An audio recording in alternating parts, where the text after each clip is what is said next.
من الطبيب اللي طلع خرافة استمرت لمدة 1300 سنة، وكان يقول إن القلب عبارة عن فرن ساخن، وإن الرئة هي مجرد تبريد لهذا الفرن.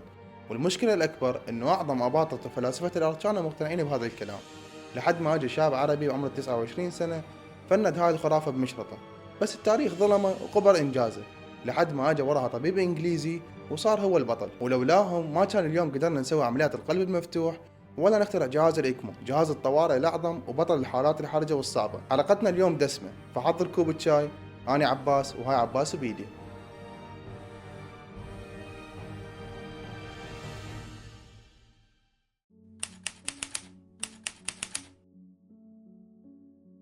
بالقرن الثاني الميلادي ظهر طبيب إغريقي اسمه غالينوس. هذا الطبيب قال اليوم بدي أقدم نظرية عن حركة الدم والدورة الدموية بجسم الإنسان. بس النظرية إذا سمعتها بوقتنا الحالي راح تحسها هي عبارة عن خيال علمي.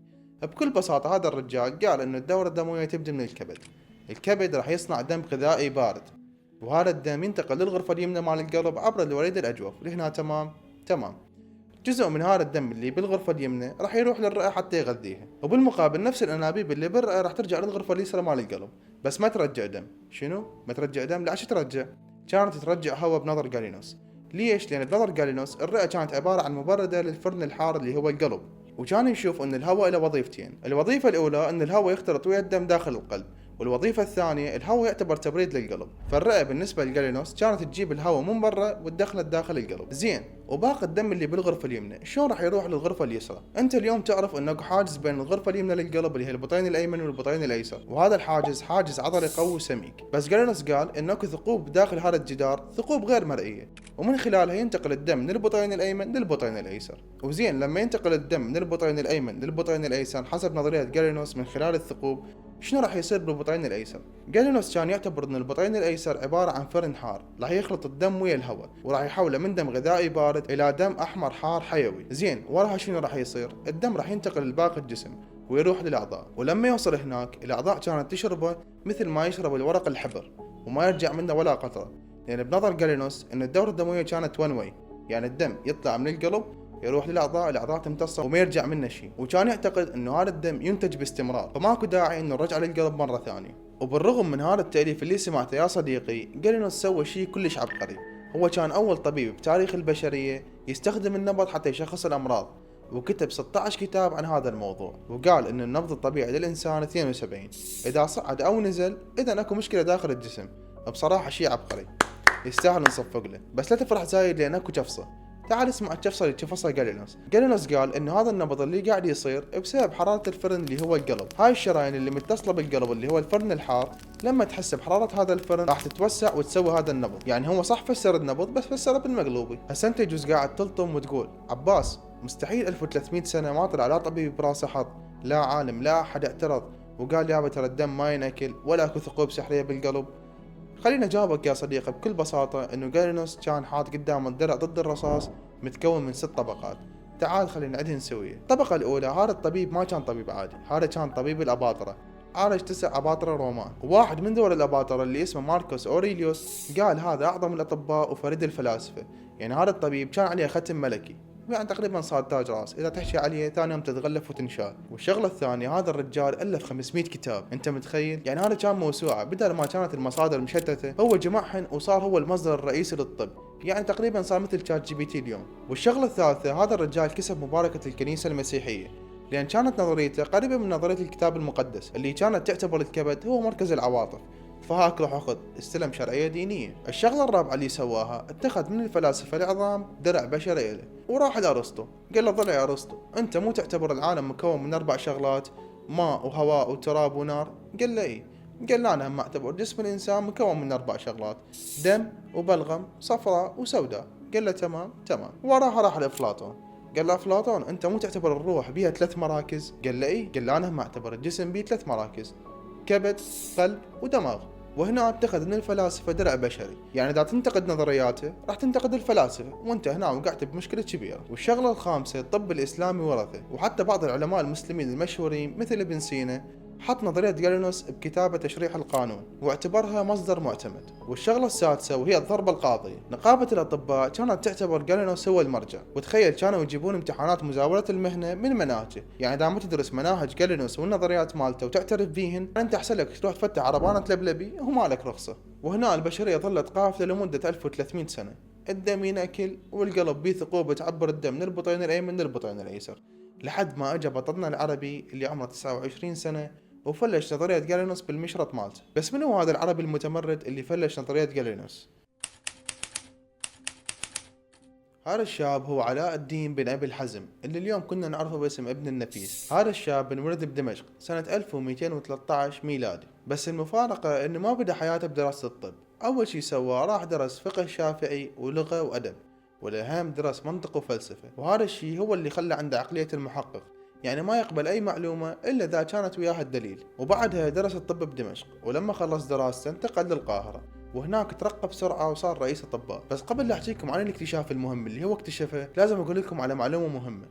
ابن النفيس كان عبارة عن ماكينة كتابة بشرية، تخيل كان يكتب موسوعات طبية كاملة من حفظه بدون ما يرجع للكتب. وهذا الرجال عاش ومات وما تزوج. وبيوم من الأيام عالمنا ابن النفيس كان عنده محاضرة بكلية الطب، كان يشرح للطلاب لأن هو رئيس أطباء، وكان يشرح من كتاب ابن سينا اللي هو القانون في الطب اللي ذكرناه. وهذا الكتاب كان بمثابة قرآن طبي لمدة 500 سنة بدول أوروبا والشرق. فلما وصل ابن النفيس الفصل التشريح، شاف انه ابن سينا جايب مقولة جالينوس نسخ لصق، واللي هي انه الدم ينتقل من البطين الايمن للايسر من خلال ثقوب ومسامات دقيقة. وهنا قال لهم يا شباب ترى هذا الكلام كله غلط، وماكو اي ثقوب ومسامات دقيقة بالقلب، والدم ما ينتقل بهاي الطريقة، لان انا قاعد اشتغل بايدي وما قاعد اشوف اي مسامات ولا ثقوب دقيقة بالقلب. فتعالوا خليني اثبت لكم بالتجربة شلون هذا الكلام غلط ومو منطقي. اول شي سواه قال انه جالينوس لما شرح قلوب الحيوانات شاف انه اكو ثقوب وتعرجات داخل جدار القلب، بس مو بالحاجز نفسه، وهاي الثقوب هي ترابيكيولو كارني. بس قال تعالوا خلينا نسوي تجربة بسيطة، وجاب مرود او يعني سلك رفيع، وحاول يدخل هذا السلك داخل هاي الثقوب، وقال لهم شوفوا السلك قاعد يطخ بصبة كونكريتية اللي هو الحاجز، يعني هذا حاجز عضلي سميك، والمرود ما قاعد يعبر للجهة الثانية، فشلون الدم ينتقل للجهة الثانية؟ والشغلة الثانية قال لهم يا شباب جالينوس قال انه اكو الشريان يطلع من البطين الايمن ويروح للرئة، وهذا الشريان وظيفته التغذية وبس. فانتوا شوفوا بعينكم الشريان الرئوي اللي طالع من البطين الايمن قطر عريض وجداره سميك، فمستحيل انه هذا ينقل شوية دم. لو كانت وظيفته بس نقل دم للتغذية فممكن يكون شريان صغير، ليش رب العالمين خلق هذا الشريان الكبير والواسع؟ اكيد على مود ان الدم يروح للرئة ويتأكسج. والشغلة الثالثة قال لهم ان جالينوس يقول ان الشريان اللي راجع للبطين الايسر وظيفته ينقل هواء، فقال هذا الشريان مستحيل ينقل هواء، لو كان ينقل هواء كان صار تركيبه مثل تركيب القصبة الهوائية. وشغلة ثالثة قارن لهم الالوان بين الدم اللي طالع من البطين الايمن ورايح للرئة عبارة عن دم غامق او دم غير مؤكسج، والشريان اللي راجع من الرئة وداخل بالبطين الايسر دم لونه فاتح ومؤكسج، فاكيد ان عملية تبادل الغازات قاعدة تصير داخل الرئة، مو مثل ما قال جالينوس انه هاي العملية تصير داخل القلب. والشغلة الرابعة وهاي هدية مني لكم، ان القلب اصلا يتغذى من خلال شرايين خاصة به واسمها الشرايين التاجية، مو مثل ما قال جالينوس انه القلب يتغذى من داخل الدم اللي داخله. وهنا ابن النفيس دمر نظرية جالينوس نهائيا. انت قاعد تباوع لي وتقول عباس لا تصير لوت براسي، لان ابن النفيس اصلا قرأ كتاب ابن سينا لما كان طالب طب بدمشق، فشلون عبرت عليه هاي المعلومة؟ وليش يصفن بمصر؟ وليش قال ان هاي النظرية كلها خطأ؟ خليني اجاوبك جواب بسيط. ابن النفيس بمصر صار عبارة عن رئيس اطباء، يعني طبيب اذا وزنه، مو مثل الطالب لما يجي يدرس معلومة تدري عنده امتحانات وضغوطات، فيحاول يعبر ويحفظ المعلومات مثل ما هي. والشغلة الثانية اللي ساعدت ابن النفيس مثل ما قلنا انه هو عبارة عن ماكينة كتابة بشرية. ابن النفيس كان يحاول يكتب كتاب الطلاب الطب يشرح به ميكانيكية القلب، بس لما قرأ هاي المعلومة وقف وقال هذا الكلام مو منطقي، مستحيل ان الدم ينتقل من البطين الايمن للبطين الايسر من خلال ثقوب، فقال اكيد اكو مشكلة بهذا الكلام. والشغلة الثالثة كان عنده مختبر خاص لتشريح الحيوانات، وهاي الامكانيات ما كانت عنده موجودة بدمشق لما كان طالب، فهاي هي الاجابة على السؤال اللي كان مدوخك ومدوخنا انا همين. وبسنة 1242 ابن النفيس لخص هذا الاكتشاف المهم كلش بكتاب شرح تشريح القانون، واللي مخطوطة الأصلية اليوم موجودة ببرلين.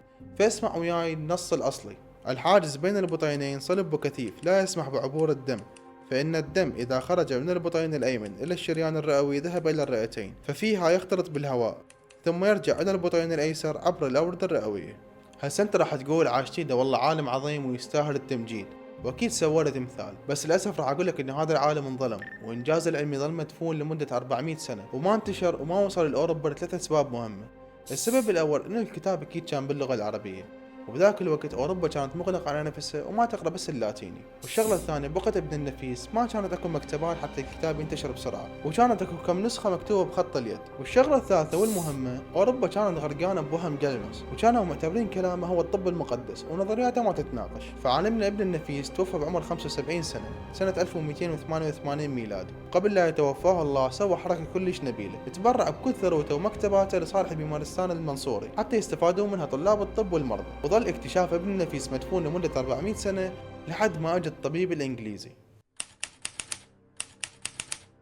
الطبيب الانجليزي ويليام هارفي اللي ولد سنة 1578 ببلدة صغيرة جنوب انجلترا. هذا الطبيب كان ابن تاجر كبير، بس الطبيب هذا ما كان مهتم بالتجارة، كان مهتم بالعلوم والتشريح، فقرر يدرس الطب بكامبريدج. بس اللي شافه هناك كانت صدمة بالنسبة له، لأن شاف أغلب المناهج اللي عندهم هي نسخ لصق من كتب جالينوس. والشغلة الثانية ما كانوا يسوون تشريح عملي إلا مرة واحدة بالسنة، فالرجال شاف الوضعية ما تصرف له، فانتقل للمكان الوحيد اللي بذاك الزمان يسوي تشريح فعلي، هي جامعة بادوفا بإيطاليا. فلما وصل ويليام هارفي لإيطاليا كان عمره 21 سنة 1599، وهنا شاف معلمه العظيم اللي هو فابريسيوس، اللي قبل فترة كان مكتشف شيء غريب بالأوردة وسماه بالصمامات الوريدية. بس بصراحة بيني وبينك أنا أقول لك إياها، انه هو اصلا ما كان فاهم شنو هاي الصمامات تسوي. فلما سأله ويليام هارفي عن فائدة هاي الصمامات او شغلها، قال له هي بس تقلل سرعة نزول الدم للاطراف بفعل الجاذبية. بس هنا ويليام هارفي ما اقتنع بالجواب كلش، وهنا تعلم اهم درس بحياته، ان العلم ما يناخذ بالسلطة بين قوسين جالينوس، وانما يناخذ بالدليل. فلما خلص الطب سنة 1602 ورجع لبلده، صار طبيب الملك جيمس الاول. المشكلة ان ويليام هارفي كان يشتغل بالسر بمختبرات جنائي، وحاول يشرح قلب الانسان بس ما قدر. ويليام لما شاف قلب الانسان ينبض بسرعة جنونية بالنسبة له طبعا، ما قدر يشرحها وما قدر يفهم الميكانيكية، فاتجه وين؟ اتجه ذوات الدم البارد. هو ليش اختار ذوات الدم البارد بالتحديد؟ لان هاي الفئة قلبها ينبض ببطء، فيقدر يفهم الميكانيكية على راحته. وهنا كانت الصدمة بالنسبة لويليام. ويليام لما شرح هاي الحيوانات مثل الاسماك او الضفادع، شاف ان القلب عبارة عن مضخة فعلية، ولما ينقبض يتحول الى كتلة عضلية صلبة ويقل حجمه. فهنا اكتشف ان القلب عبارة عن مضخة فعلية، مو مثل ما قال جالينوس انه عبارة عن اسفنجة او مخزن للدم وبس. والشغلة الثانية اكتشف ان النبض هي عبارة عن نبضة حقيقية، يعني صار بفعل قوة ضخ الدم داخل الشرايين، مو مثل ما قال جالينوس ان النبض هي عبارة عن تمدد للأوعية بفعل حرارة القلب. فهنا بدأ ويليام هارفي يفلش نظريات جالينوس وحدة وحدة. الشغلة الثانية جاب ورقة وقلم وحسبة بسيطة، ركز وياي. قال اذا القلب ينبض 70 مرة بالدقيقة، اذا ضربنا هاي ال70 بالكمية اللي يطلعها القلب بكل نبضة، راح نشوف انه بالدقيقة الواحدة تقريبا القلب يطلع من 5 إلى 6 لتر، ومستحيل هاي الكمية كلها بالدقيقة الواحدة ينتجها الكبد. فأكيد اكو غلط بالموضوع، احنا عندنا كبد إنسان مو كبد حوت أو ديناصور، وانت اضرب هاي ال200 في 24 ساعة وشوف الكمية رح تطلع بالآلاف. فقال مستحيل انه الدم يروح للأعضاء ويتبخر أو ينسحب كامل، لازم اكو فد دورة مغلقة او فد شيء يرجع الدم هذا للقلب حتى يرجع ينضخ مرة ثانية. وهنا ويليام حاول يثبت ان الدم يمشي داخل دائرة مغلقة، فجاء متبرع من الشارع وربط ايده بحبل. فلما ربط ايده بحبل وحس النبض، شاف ان النبض اختفى لان هو ضغط على الشرايين وعلى الورد. ولما فك الحبل شوية شاف ان الوريد انملى دم، بس لما حط اصبع على الوريد وحط الاصبع الثاني هم على الوريد وسحب الدم باتجاه القلب، شاف ان الاورده قاعد تتفرغ من الدم، والدم ما يرجع عكس الاتجاه للاطراف، يعني باتجاه كف الايد. وهنا ويليام اكتشف شغلتين كلش مهمات. الاولى ان الدم قاعد يطلع من القلب من خلال الشرايين، والشغلة الثانية ان الدم يرجع من الاطراف للقلب من خلال الاوردة، وهاي الاوردة اصلا بها صمامات تمنع رجوع الدم للاطراف مرة ثانية. فبالتجارب اللي سواها ويليام فلش نظريات جالينوس نهائيا. فبسنة 1628 ويليام نشر كتاب الثوري وشرح به الدورة الدموية الكبرى. طبعا ويليام كان محظوظ لان الطباعة كانت بظهره، فكتاب انتشر على مدى واسع وصار ترند، على عكس بطلنا ابن النفيس اللي اكتشف الدورة الدموية الصغرى قبله ب 400 سنة، بس اكتشافه للأسف كان سجين المخطوطات اليدوية. وهسه نروح للسؤال المهم. عباس، انت دوختنا بجالينوس، ابن النفيس، ويليام هارفي، والصراعات اللي صارت والاحداث والاكتشافات، بس شنو تطبيقها اليوم على ارض الواقع؟ خليني اقول لك ان تطبيقها اليوم على ارض الواقع هو هذا الجهاز البطل اللي تشوفه اليوم، هذا الجهاز هو الإيكمو. هذا الجهاز فعلا هو بطل خارق، بطل الحالات بالطوارئ. هذا الجهاز هو اللي ينقذ آلاف المرضى ويخليهم يعيشون هم كانوا أصلا ميتين بالمنطق القديم. زين شنو استخدامات هذا الجهاز؟ هذا الجهاز هو قلب ويليام هارفي ورئة ابن النفيس. يعني لما الرئة أو القلب يوصلون مرحلة الفشل التام وما يقدرون يؤدون وظيفتهم ولا حتى نقدر نعالجهم بالأدوية، احنا نقول هاي الأعضاء ارتاحي، وراح نوصل المريض بجهاز خارجي هو يقوم بهذا العمل. ومثال على الحالات اللي يستخدم بها هذا الجهاز اللي هي الصدمة القلبية أو الكارديوجينيك شوك. المريض لما يتعرض لجلطة قوية بالقلب والقلب بعد ما يقدر يضخ الدم، احنا نوصل المريض بهذا الجهاز، وهذا الجهاز هو اللي يقوم بعمل القلب لحد ما القلب يتعافى. وشغلة ثانية الفشل الرئوي والحاد او الاكيوت ريسبيراتوري ديستريس سيندروم، مثل لما شفنا بكورونا. طبعا هنا الرئة راح تفشل فشل كلي وما تقدر توفر اكسجين للجسم، فهم نربط المريض على نفس الجهاز هو اللي يقوم بهاي الوظيفة. وهم نقدر نستخدمه كجسر مرحلة زراعة الأعضاء لحد ما نلقى متبرع حتى نزرع على المريض قلب أو رئة، أو نستخدمه بفترة التعافي بعد عملية القلب المفتوح. زين هذا الجهاز أصلا شلون يشتغل؟ هذا الجهاز بيه نوعين، VV و VA، بس هم الاثنيناتهم يشتغلون بنفس المنطق. أول شغلة عندنا المضخة أو البمب، وحرفيا هي قلب ويليام هارفي الهيدروليكي اللي وصفه. الجهاز يسحب الدم من الأوردة الكبيرة ويرجع يضخها بالشرايين بقوة هيدروليكية معينة بحيث ما يصير تكسير لكرات الدم الحمراء. والشغلة الثانية المؤكسج، وهاي تمثل رئة ابن النفيس، غشاء رقيق يفوت من هنا الدم ومن هنا الغازات ويصير تبادل الغازات بين الأكسجين وثاني أكسيد الكربون ويرجع للجسم دم مؤكسج كامل. وبفضلهم اليوم الجراح يقدر يوقف القلب ويصلحه ويرجع للعمل مثل قبل. وبفضل هذا الجهاز الطبيب بالعناية المركزة ممكن ينقذ شخص ويرجع للحياة بعد ما كان ميت بالمنطق القديم. وبالنهاية صح العلم تراكمي، بس لازم دائما نسأل نفسنا شنو مصدر هاي المعلومة ومين جتي وليش صارت. وهاي القاعدة ما محصورة بس بالطب أو العلوم، ممكن تطبقها بكل مجالات حياتك وتستفاد منها. إذا تحب مثل هذا النوع من الفيديوهات اللي يربط لك تاريخ الطب بالوقت الحاضر، اشترك بالقناة، وإذا عجبك الفيديو سوي لنا لايك، ولا تنسى تشوف الحلقات القادمة والحلقات اللي فاتت. أشوفكم بخير، في أمان الله.